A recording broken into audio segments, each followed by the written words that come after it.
ఇటీవలే YCP MP పదవికి రాజీనామా చేసిన వేమిరెడ్డి ప్రభాకర్ రెడ్డిపై పలు కీలక వ్యాఖ్యలు చేశారు మాజీ మంత్రి ఎమ్మెల్యే అనిల్ కుమార్ యాదవ్. ఒక మైనార్టీ సామాన్య వ్యక్తికి సీట్ కేటాయిస్తే తట్టుకోలేకపోయారన్నారు. తనకు చెప్పకుండా ప్రకటించారని, అలకపూని పార్టీ వదిలేసి వెళ్లారని అనిల్ విమర్శించారు. రేపు ఆ పార్టీలో ఇదే జరిగితే అక్కడ కూడా అలకపూరుతారంటూ ప్రశ్నించారు. సామాన్య వ్యక్తికి జగన్ టికెట్ ఇచ్చారు, మీరంతా సహకరిస్తే ఎందుకు గెలవడు అన్నారు. ముస్లిం మైనార్టీలకు ఎప్పుడూ అండగా నిలబడి వైఎస్ఆర్ కాంగ్రెస్ పార్టీ మాత్రమే అని పేర్కొన్నారు.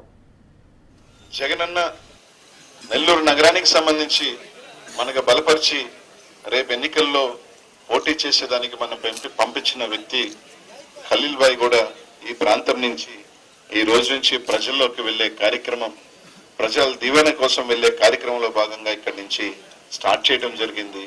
ఈ కార్యక్రమానికి విచ్చేసిన మా కార్పొరేటర్లకు, నాయకులకు, పెద్దలకు అందరికీ కూడా ధన్యవాదాలు. ఒక పార్టీ మనకు గౌరవం ఇచ్చింది. నెల్లూరు నగరంలో నేను 2 సార్లు ఎమ్మెల్యే అని అంటే జగన్మోహన్ రెడ్డి గారు నన్ను ఇచ్చిన పార్టీ. ఆ పార్టీ అంటే అంతకన్నా మూర్ఖమైన పని ఉండదు. ఈరోజు ఒకటి అడుగుతా ఉన్నాను,